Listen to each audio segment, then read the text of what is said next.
Hi friends, Alysa here. Before we get started today, I wanted to let you know that this episode focuses on quote-unquote scary, spooky friendship stories. Ends up being a little bit more infuriating and sad, and I just wanted to warn you that your emotions might be running. Specifically, the language is a little bit more saucy than usual, and there is a story related to domestic violence, and I wanted you to know that before going in. So do what you need to do to protect yourself, friends.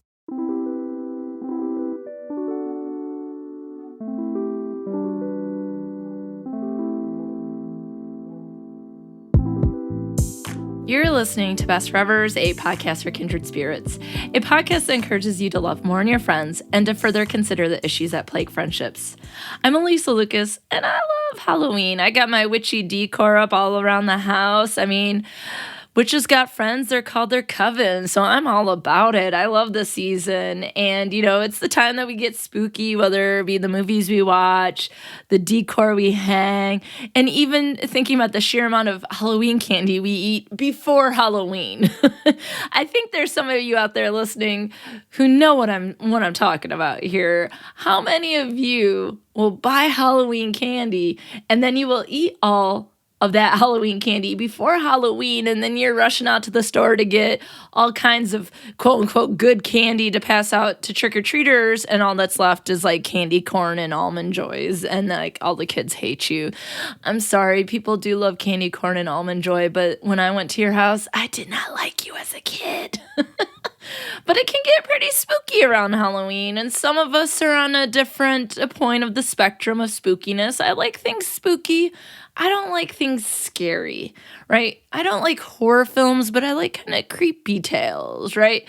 I remember when I was a teenager, I would watch scary movies with my friends, and instead of watching the movie, I would watch Kate's reaction to the movie. That's how big of a scare baby or scaredy cat or big baby, whatever you want to call it, I was with scary movies. So although this is the time when we want that spooky and scariness, let's take a step back here. We're going to talk about some scary stuff, not because we like to have ghosts right in front of us, unless you're those sick people who are out there hunting for ghosts, and I'm all like, no thanks, I'm sitting at home. Or we don't like the jump scares. Do you like the jump scares? I don't like the jump scares. Some of you might like the jump scares.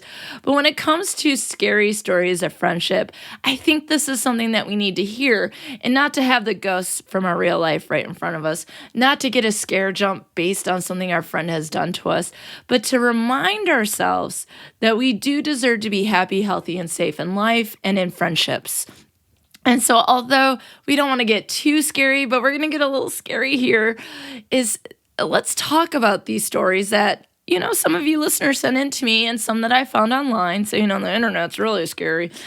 And we're going to talk through these, and they'll end up being jumping points for other episodes in the future of the podcast. But it is that scary time, so sometimes people just like to be scared. But if not, if you're more of a baby like me, let's just be reminded that we need to remove some toxic folks from our life. So today I'm going to share with you some stories that I found or that were sent in to me. And again, we're going to talk through them, see them as, points of interest for future episodes, so that it's not only going, this is what really scares us about friendship, whether it be just straight up betrayal, a betrayal of confidences, a friend telling people something you don't want them to know, your friend completely being unsupportive of you in a time you need to be supported. All these things are really scary, but these things can happen. And sometimes we'll hang on to friendships longer than we need to. And so if we hear these stories, we can be reminded of what kind of friends that we can be to other people and what kind of friends we need in our lives and what we can do about things that are problematic. Maybe some of the things that we'll talk about today can be fixed, and maybe some of these friendships should just end. And so in the future, we're going to have breakup episodes. We're going to have episodes about when your friends share your secrets. So this is sort of that jumping off point for all of that. So let's go ahead and just dive in to the scary stories. And this one comes from BuzzFeed, and the person who wrote it in is listed as HM570582. So maybe like their initials and their student number. I don't know. So this story says, she asked me to be her maid of honor.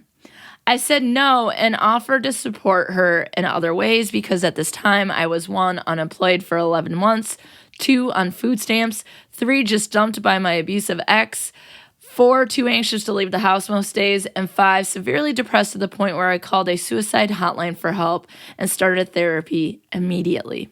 She knew all of that and yet expected me to magically snap out of it. When I didn't, she ignored me for months, including during her birthday when I reached out, then popped up again like nothing happened to see if we could go to a concert. Fuck no. I told her I was done. Mental illness and trauma aren't a joke, people. Show some compassion. Wow, this is pretty, it must have been a scary moment for this person to decline her friend being maid of honor, but also it's what are some of the stories around weddings or what are stories around trauma where people are in different points and don't understand what's going on in each other's lives or are unwilling to see it. I think that the person who wrote this story indicated, like, I think this makes sense, right? It makes sense that she was not in a good position to be maid of honor, but I don't think adding on to number 6 as things going on in her life could have been like, friend dissed me because I couldn't support her in precisely the way she wanted me to. So if you have stories that are similar to this or any of the other ones that I'll talk about today, please send them in so that we can talk about them on the podcast. I use pseudonyms, I make up names. You can make up the name, but we can use it as we talk about all these episodes going into some of these scary friendship things that can happen, because if we know about them, we can be more prepared, and having your experiences are surely going to help someone else. Okay, so the next one comes from yourtango.com. When I found out I was pregnant with my daughter, my sister had just lost her baby. Oh, that's so sad. To give her time to heal, and so my family wouldn't worry about me, I was going to wait until I was 12 weeks to tell my family. I told a few of my friends and told them to keep quiet, and why? One of them thought it wasn't right to keep it from my family, so she told my parents behind my back. Oh, I can even imagine, like, I don't even know how your parent goes about that.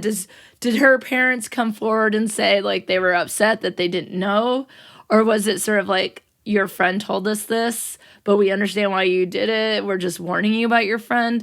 I just think that it doesn't matter what we think is right in terms of this. Like, this to me is a reasonable decision, right? Her sister had lost a baby, so she had a miscarriage or some other very traumatic scenario, but she was also pregnant, which can be something very difficult for friends to manage and sisters to manage when someone is having babies and the other one cannot or has not been able to for some reason. And that is something that's very delicate to manage. But this seems like a real reasonable decision so that the sister could heal, maybe, letting people know when it's more of like a safe time to tell people, when it's safe for the baby, for example, to let people know. And who does the friend think they are to say, no, I'm going to tell your parents? And like, how old are they, right? It's not like she's 11 years old and pregnant. This isn't like Teen Mom on MTV.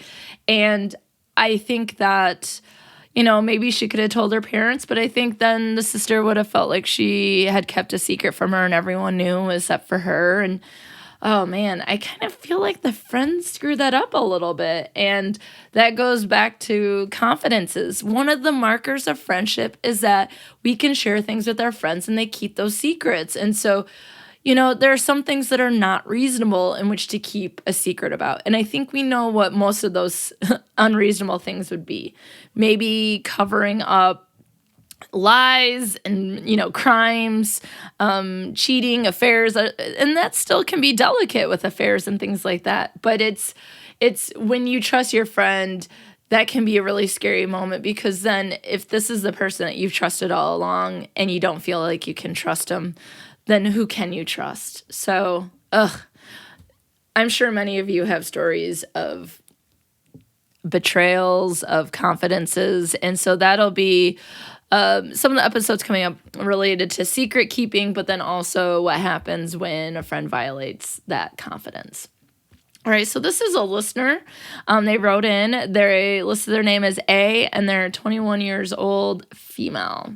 So it says, one of my best friends is a couple of years younger than me, goes to college 2 hours away, and has been in a relationship with a boy who is a year younger than her for about a year. She has been really inconsistent in her feelings for him, mostly because she has commitment issues and he is a prick. Well, there you go. Just putting it right out there. Talk about scary friendship. What about it when your friend dates someone you don't like, or they don't like your partner? Oh, that can be tough. Oh, man. Whew. Okay, so back to the letter. About 6 months ago, she messaged me explaining she was confused because she had feelings for a girl she goes to school with. I was not surprised because she had caught feelings for other people many times but never acted on them. A couple of weeks ago go by and she really starts to like this girl and the girl really likes her. My friend then calls me and tells me that she would really like it if I came and stayed with her for a weekend to help her take care of her messy apartment. She was working 3 jobs and needed the extra hand to defeat the mess. I told her, of course, I would go no problem at all. And I like that because it's like being able to ask for help when we need it. And sometimes that is some of the best ways that we can help people is when people are unable to manage daily life, like cleaning dishes. That's certainly something that friends can help with. Okay, so she picked me up for the weekend, and the whole ride there we did what we normally do, make puns, rock out to music from Glee, and talk mad shit about boys because they're dumb. But we love them anyways. Okay, I like it.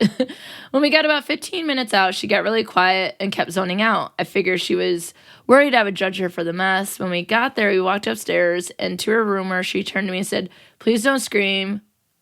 When I open the door, just let me explain." Oh my God. Okay. I haven't read this, so I'm like really nervous. Holy shit. Okay. I immediately thought I do not have the upper body strength to carry a body out of here, so I really hope she didn't kill anyone. No joke. That's totally what I thought first, but that might be the true crime person in me. When she finally opened up her apartment, I was speechless. There were mountains of clothes, shoes, and all sorts of stuffed animals and knick-knack and so many snacks.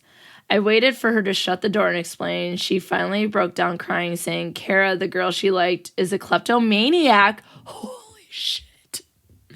And she just keeps stealing things and bringing them here as gifts for me. And at first it was a stuffed sloth, and I love sloths, and then a pair of shoes, and I love shoes. And she has my spare key, and now she won't stop. I come home, and there is more and more stuff. I don't know what to do, and my boss is coming to evaluate my apartment for cleanliness in 2 days, and I don't have anywhere for the stuff to go, and I can't take it downstairs because I have to go past the desk of my coworkers there. If he finds out I know she's breaking the law and didn't turn her in, I was going to lose my RA job. Okay, so I get it. It's a residence hall assistant. Okay. I was like, what's happening? I was struggling for words and managed to say, maybe you should have called a week ago. Fuck. Yeah, not my most intelligible response. From there, we started sorting things into piles and packing them in trash bags. We put them in the trash room of our hall because it wouldn't be entered by any other staff member until the end of the next week. The whole time, she kept justifying Kara, saying that what she did was to show her feelings for her, to which I said she clearly has a lot of feelings. I'm sorry. Maybe she can journal about those to keep her hands busy so she can stop stealing, or she could knit you clothes instead of buying you a whole mall's worth of apparel. What? After this I explained that I was sorry this is happening, but I was worried that Kara was displaying some obsessive behavior along with her stealing habits, and that she should really get her lock changed and have a conversation with Kara about boundaries. On top of that, she should talk to her boyfriend about the feelings she is having for other people. Okay. In the end, she did not talk to her boyfriend and is still dating him. She passed her evaluation and kept her job. She retrieved the clothes and other things from the trash room, and over the next couple months, her and I worked to sneak them out of the dorm, either to take them to her home or to a charity organization. Oh my God. She told Kara that she wanted her to stop, which she responded that if my friend didn't want her love, all she ever had to do was say so. Needless to say, I'm happy my friend is safe, but upset that the solution was that easy all along, but because of avoidance, the problem got out of hand. I still continue to listen and help her with problems, and after all the moving, I still have no upper body strength. Thanks for listening, and happy Halloween. Whoa! Wow. Like, there's a lot going on in her best friend's life, right? In terms of the feelings, and then trying not to lose her job, and you have someone who's stealing things and giving them to you. Like, what do you do? And I think that there's a couple things going on here that we could pull out of here. First off, like, again, being able to help her friend through something. I mean, oh gosh, I don't know if there's any way to, like, how do you take the product back? Like, I'm sure you can't. So what's the next best thing you can do? I'd be interested to hear what y'all would do. But I think what they did in terms of donating it to charity was probably a good idea. But, like, at what point do our friends' problems become ours? And at what point do we have to question our ethics or morals, right? So I think at a certain point, it's like, okay, what are you going to do? You have these items.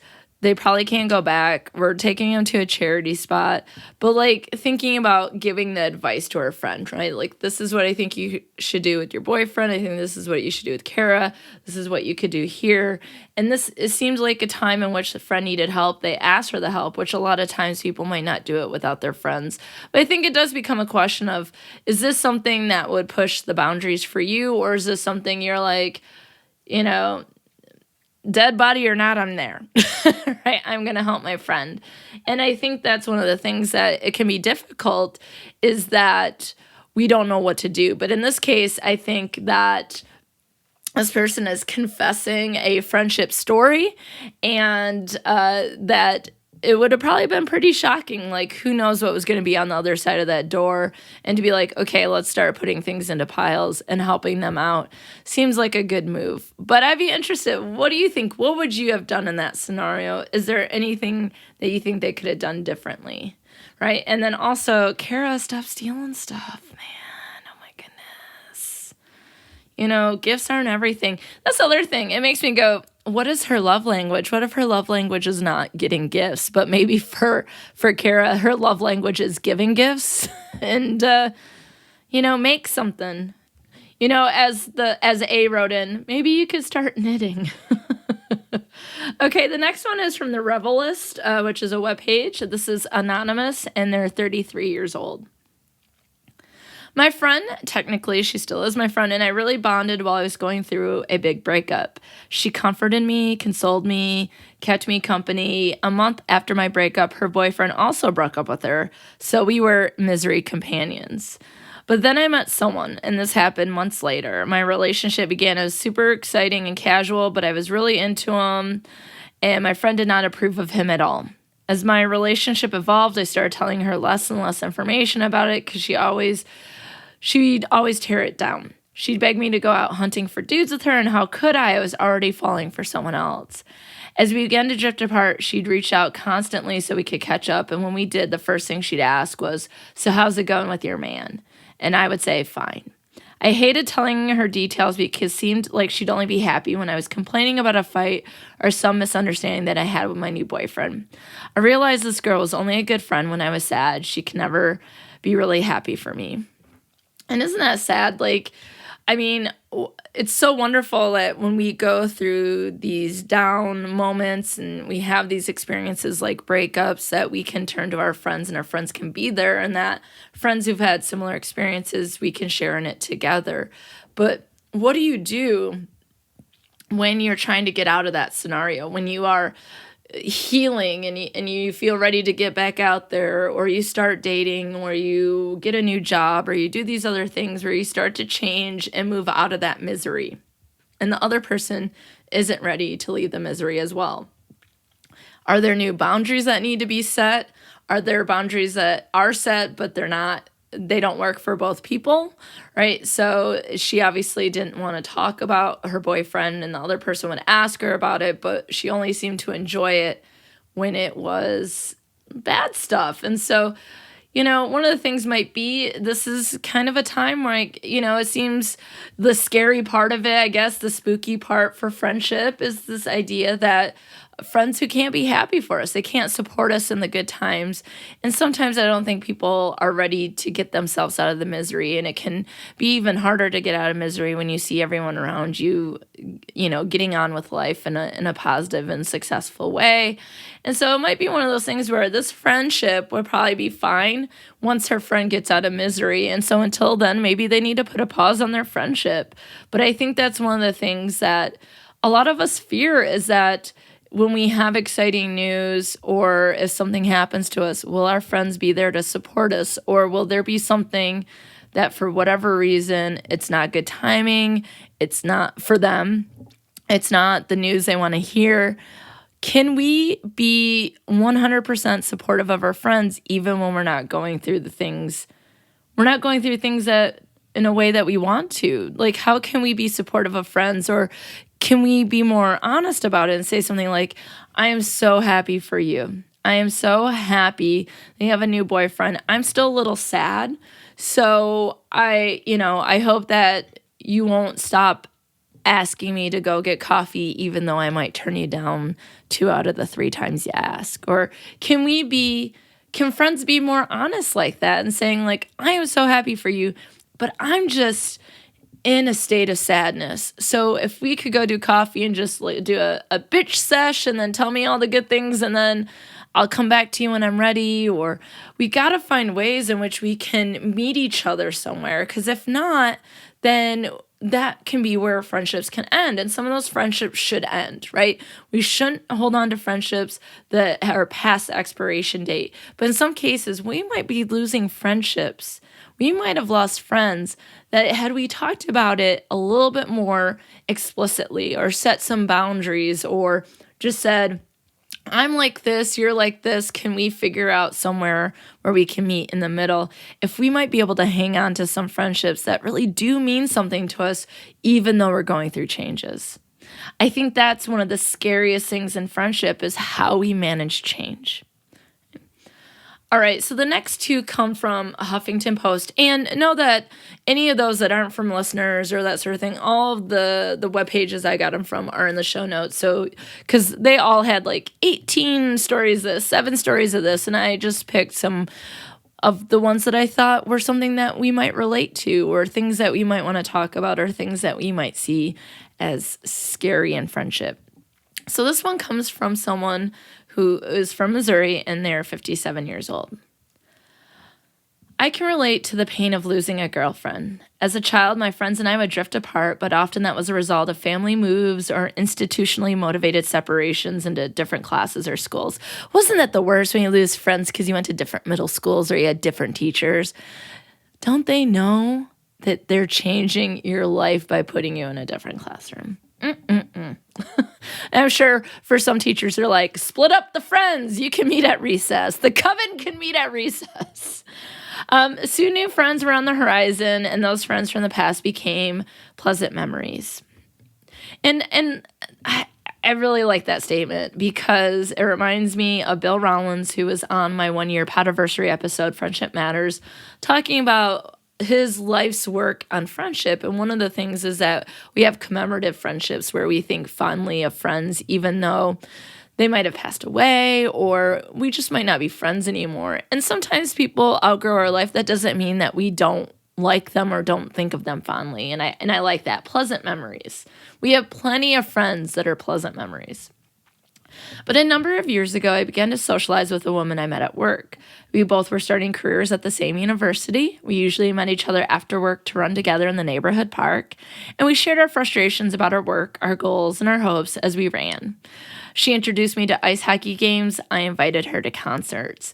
We attended conferences together and shared hotel rooms to cut down on costs. This is like me and Tara every episode. If you listen to the Orvervar episode, we talk about traveling, or the Chick Tour Doc is the first episode with my friend Tara, but we both work in universities, and of course we are conference buddies and work spouses, and so I get this lady a lot. Okay. Occasionally, our travels took us overseas. We were best friends, and we were also supportive colleagues. Yes, this is like me and Tara. A few years ahead of her in the system, I stood up for her on a number of occasions, trying to help smooth processes and expectations so that her advancement would be easier than had mine. I was outspoken in my concern for her, and it wasn't always without risk, but it seemed like the right thing to do. And then she stopped meeting me after work for our usual runs. We stopped attending conferences together. I tried to talk to her about the way the things were changing between us, but she was not responsive. She brushed my concerns aside by telling me she was just getting very busy, and she was also working on a new relationship. At the same time, my marriage was collapsing. I remember one day after she had snubbed me walking to my car and realizing it hurt more to lose her friendship than it did to lose my marriage. In many ways, there's something more intimate about a friendship with a woman. I trusted her implicitly, and when she just faded away, I felt horribly betrayed. It really hurt. She left my university and took a job elsewhere. Occasionally, we see each other at conferences, and we are politely professional. I have other wonderful female friends. Some I have maintained relationships with since high school. Others I made more recently. I'm lucky to have such good friendships, but occasionally I still feel a twinge of hurt. Okay, Tara, never leave me. Oh, I'll never leave you, Tara. No, this is hard. Okay, so we have breakups, we have ghosting, we don't know why, and then changes, right? She's starting a relationship, she's getting busier, and this is when the person who wrote in marriage is ending, and she had done all this sort of paving the way for her.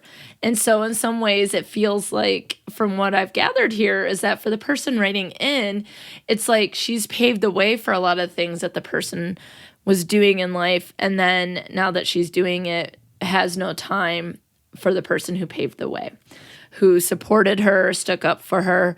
And although she might be busy, I think that, again, right, we have changes, we have people who are in very two different spots. And is an ending marriage and a new relationship a reason to end a friendship? That might be something that people are very scared of, is that they often get dropped when their friends get a partner. I mean, that seems very like high school, college.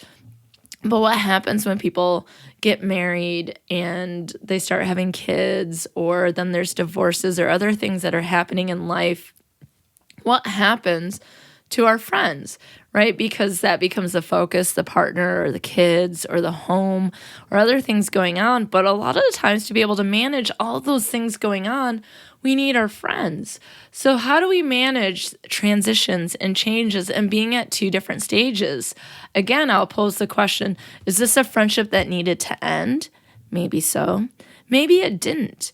Or maybe it's like, I'm so happy for you. We got to get together and get drinks, and you can tell me about your new beau, and I can tell you where I'm at with my partner.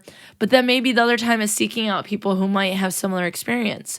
The friend with a new relationship might find her friends that are dating or just newly married, and maybe the person whose marriage is falling apart is looking for other divorcees. I hate that word. Other people are going through divorces. It just sounds like something that only like women experience, and I know it's the genderized word of it, but anyways. So people are going through divorces. Maybe that's the time where we focus on friendship. And is that how we should go about life with friendship? Should we focus on friendships at different times? Should we be managing more than one friendship at a time? What happens when we have one really good friend, but they're going through something different than us? We might not even have another friend that we can turn to. And these are important questions. And I know you're like, this isn't that scary. But then when you start to think about it, I think it's something that truly is fear, right? There's a fear here that we are not going to be supported, that we're going to be alone, that our friend is not going to be there when we need them, that they're going to outgrow us, that we're going to be rejected, all the way back to thinking about being included in our groups in recess and at the lunch tables, right? Like, this is just a different type of support and rejection, and it's still something that can hurt us. And I know that there are probably several people who are listening, I know Kate is one of them, is that breakups with friends can be just as damaging and hurtful and painful and sad as romantic breakups.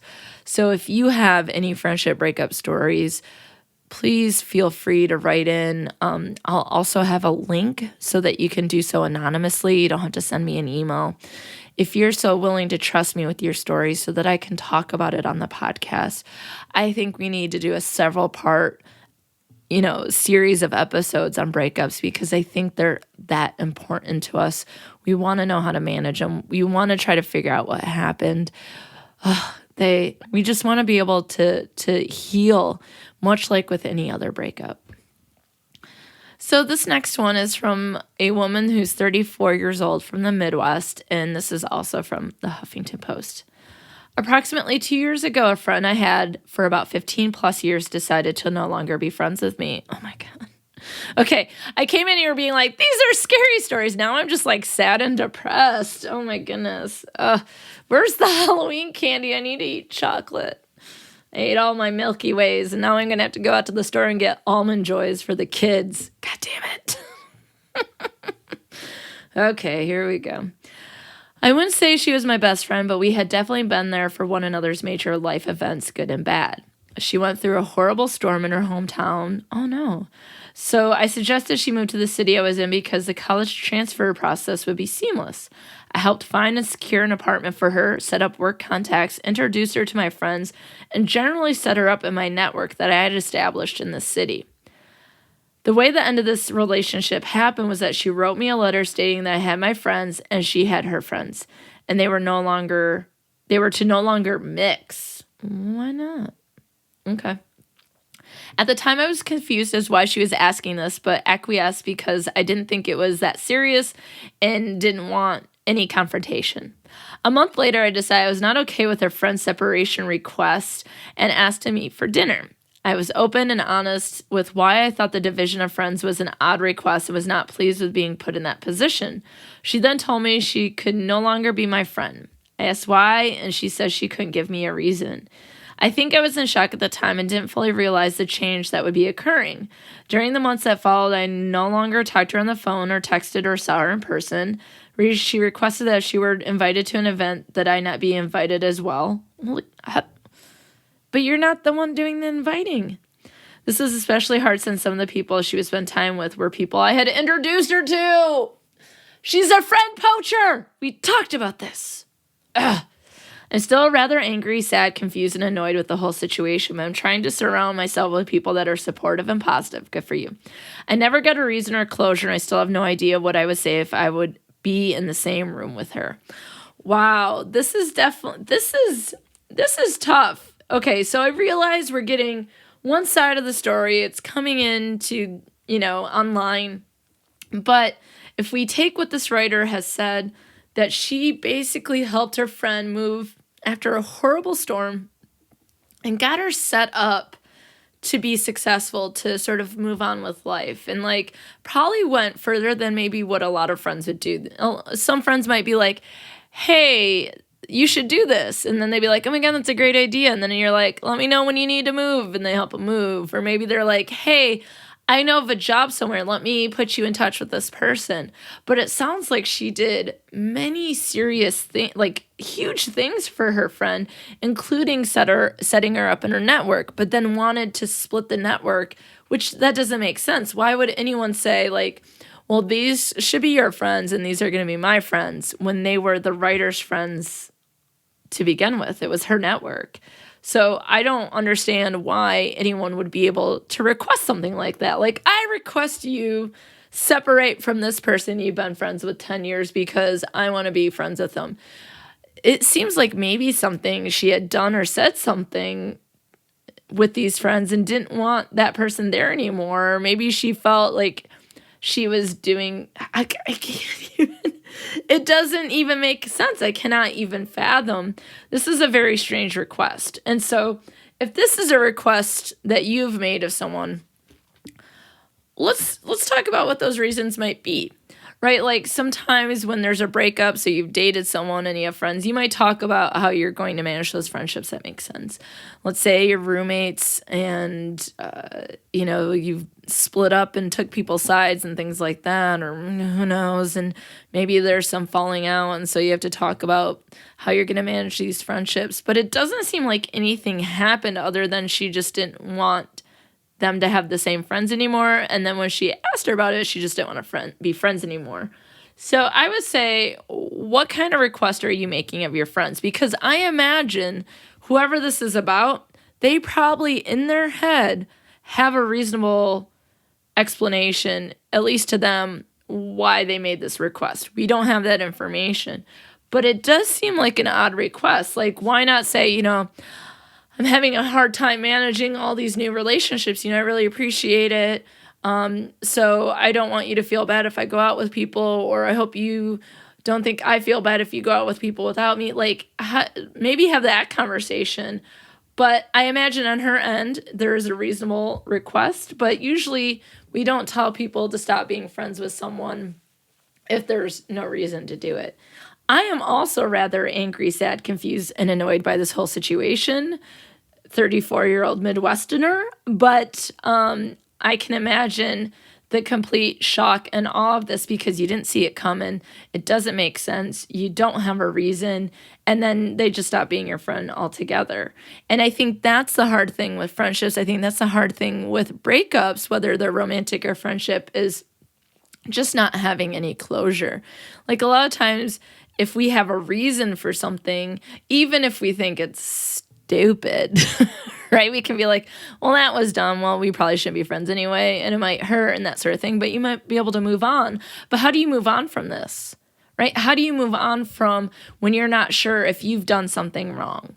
You're not sure how people are viewing you in this particular case. Like, it just, God, I mean, it's tough. Okay, listeners, honestly, can you think of a reason why someone would ask someone else to separate from friends? Like, we both have the same network, and I request that you, let's see, I had my friends and she had her friends, and they were to no longer mix. So what would be the request for that? Why do you think someone might ask a friend to do that? And I can't wait to hear what you say. I'll post in the Facebook group. I'll post on Twitter. You let me know. Or you can email me at bestforeverspod@gmail.com because I'm speechless. Okay, so from Thought Catalog, this is when they knew the friendship was over. When she was so busy scrolling on her phone, stopping only to tell me that she couldn't be my therapist when I was pouring my heart out about some really difficult stuff. I chalked it up to her own mental health and a shitty method of delivery and tried to stay her friend after. Turns out it's not just my hardship she doesn't care about. She wasn't excited about any of the great stuff in my life either. She also doesn't give a fuck about my needs unless they're somehow able to fulfill hers, i.e. concert tickets to her favorite band for my birthday. She deadass will walk 10 feet ahead of me and not notice that my disabled ass is struggling to keep up. Whoa. I'm expected to be aware of and in support of every single aspect of her life, giving her 110% to our friendship, but she'll ignore my messages unless she wants something from me. We've been friends for over half my life, and I can't even talk to her about feeling like shit because of the way she'll turn it all on me. I'm going to have to just cut my losses. I can't keep forcing myself to hang out with her when it makes me feel like shit. Yes, let this episode be a reminder that if any of these stories spark something, maybe in the pit of your stomach or reminds you of something that just doesn't feel right and you feel like shit when you're around your friends, this is the time, cut your losses, right? Maybe not be like, okay, this thing happened, and so I request that you stop being friends with half of my friends. I mean, I still don't get that. But it is, if they're not concerned about you, they can't even wait for you, or walking 10 feet in front of someone.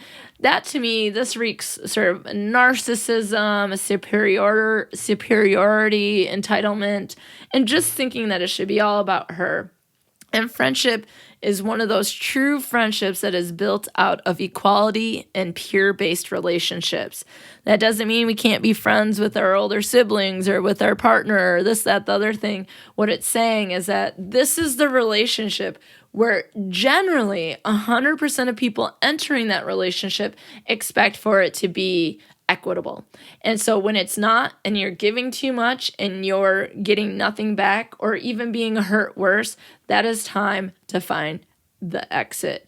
Now, might I say, ghost people?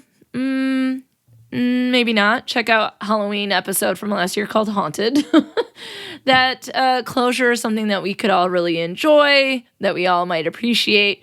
And so maybe at least a conversation might be worth it, especially if you've been friends half your life. If that person doesn't listen, doesn't care, you did your due diligence, and then you can be like, bye, I'm out of here, deuces. Later, gator. All right. The next one is from a listener. His name is Davy Crockett. He's 42 years old. The moment had finally come. Even though a plan was in place, one that I was confident would give me what I needed, it remained unclear exactly how to proceed.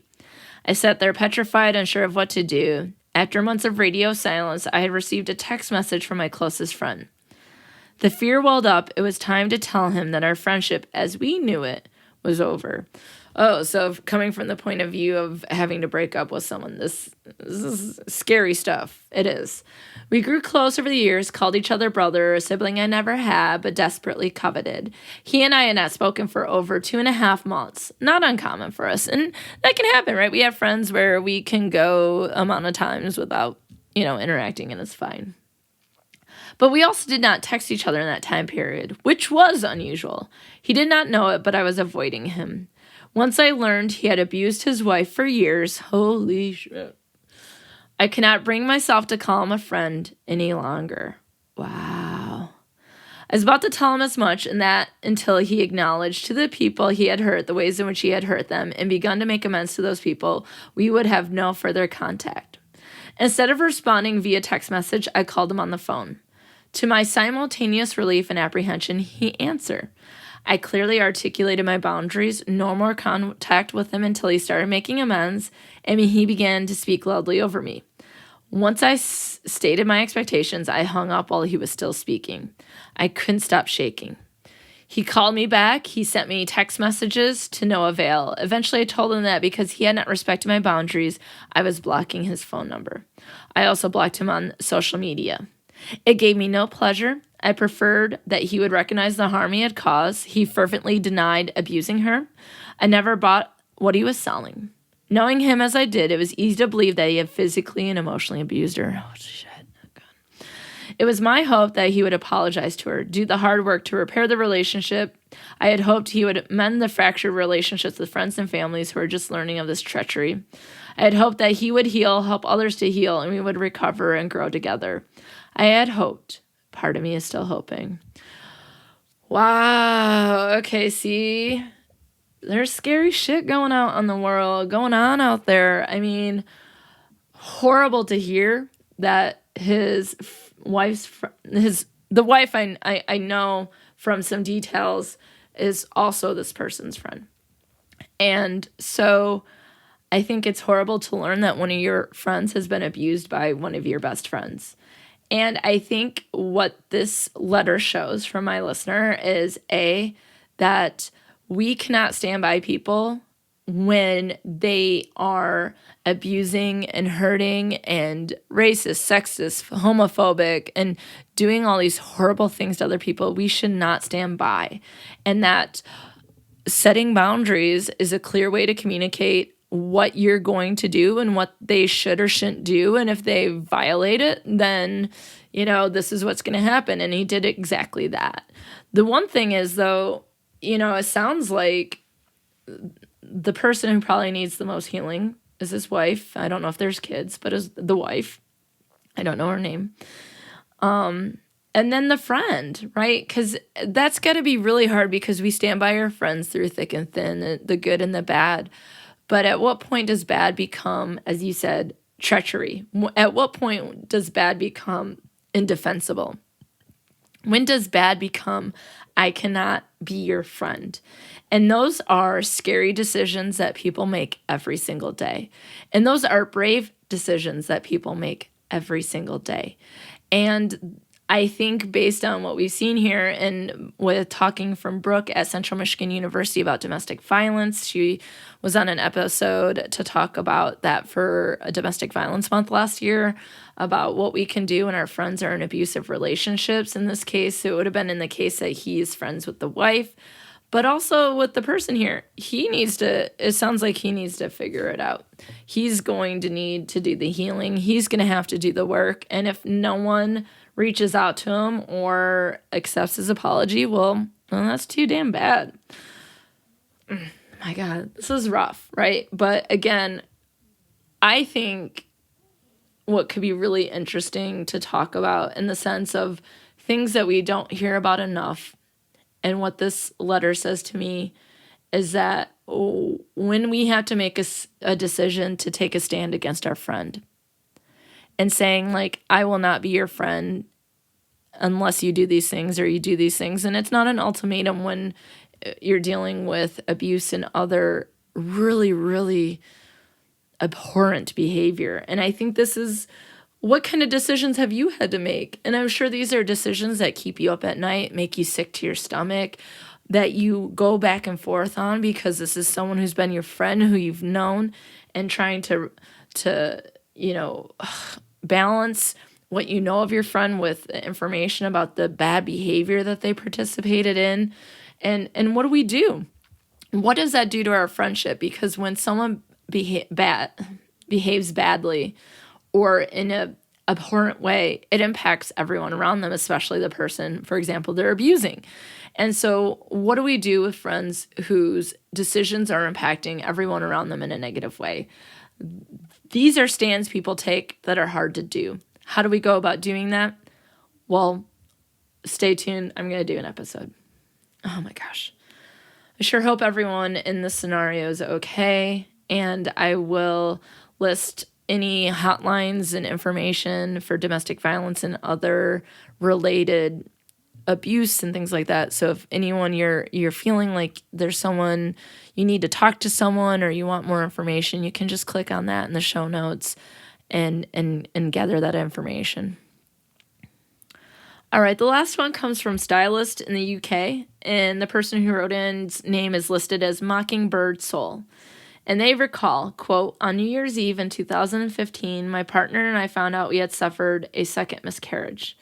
I was 3 months along, had already announced on social media, so I sadly had to unannounce." Oh, that's so horrible. A few minutes later, my friend sent me a long message which more or less said, "Hey, sorry you lost your baby. Don't worry, because it was in God's plan. By the way, I'm pregnant. I'm really worried. Can you tell me all the symptoms you had with your miscarriages so I know?" Oh my God. Hey friend, read the room. Jesus Christ. She also told me she was going to lie and tell her doctor she had bled in order to get an earlier appointment. Oh my God. I blocked her number and haven't looked back. Wow.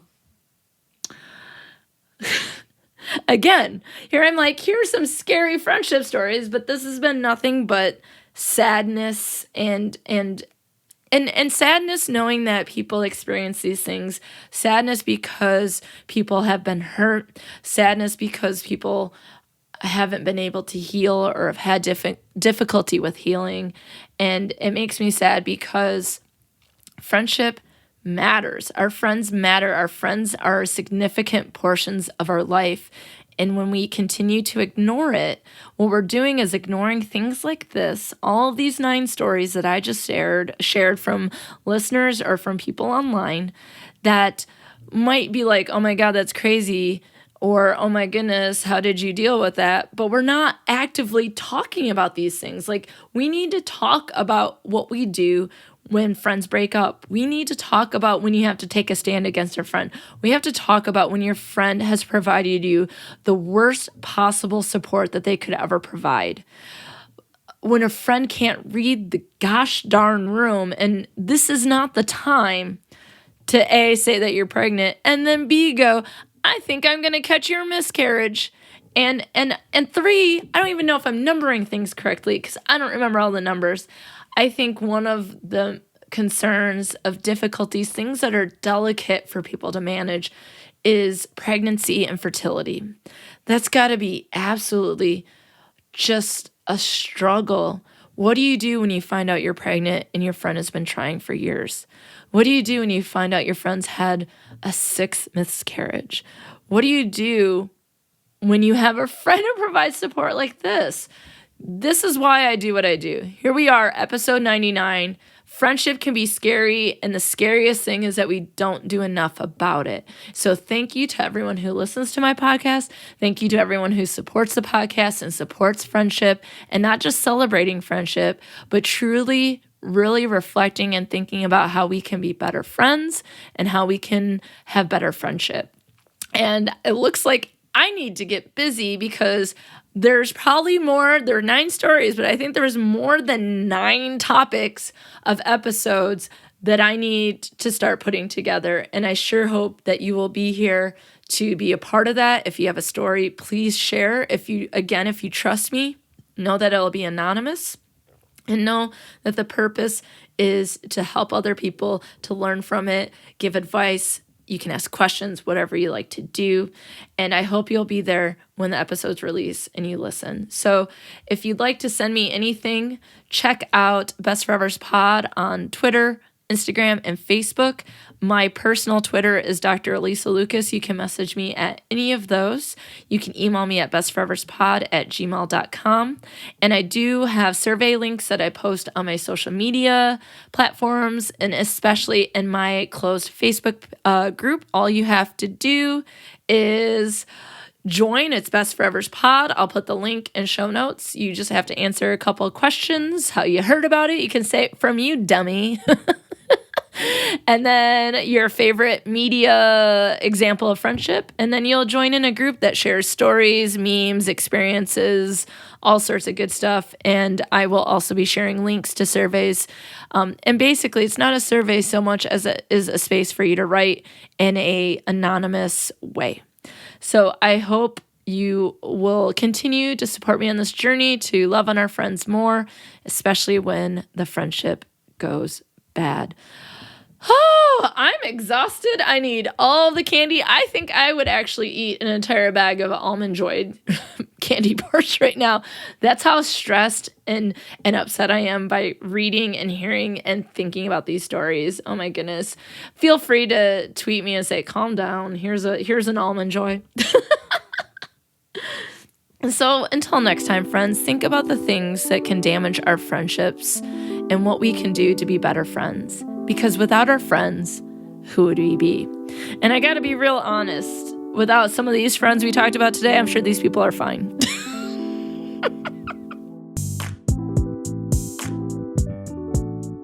Thanks for listening to Best Forevers. If you like what you hear, be sure to subscribe, rate, review, and of course, share with a friend. Please be sure to follow Best Forevers on Facebook, Twitter, and Instagram at Best Forevers Pod, and I'm at Dr. Alysa Lucas on Twitter. You can always find the podcast webpage for more information at bestforeverspod.com and share your stories of friendship by emailing me at bestforeverspod@gmail.com. And if you'd like to support the movement to love on our friends more, check out the podcast on patreon.com/bestforeverspod. Now, friends, check out this recommended podcast that you must get in your ear holes immediately.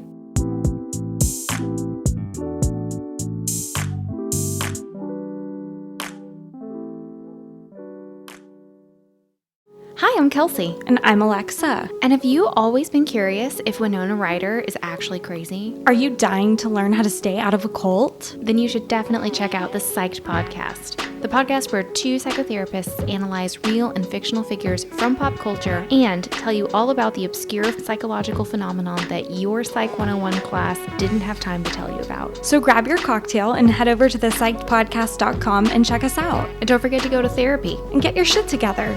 Bye.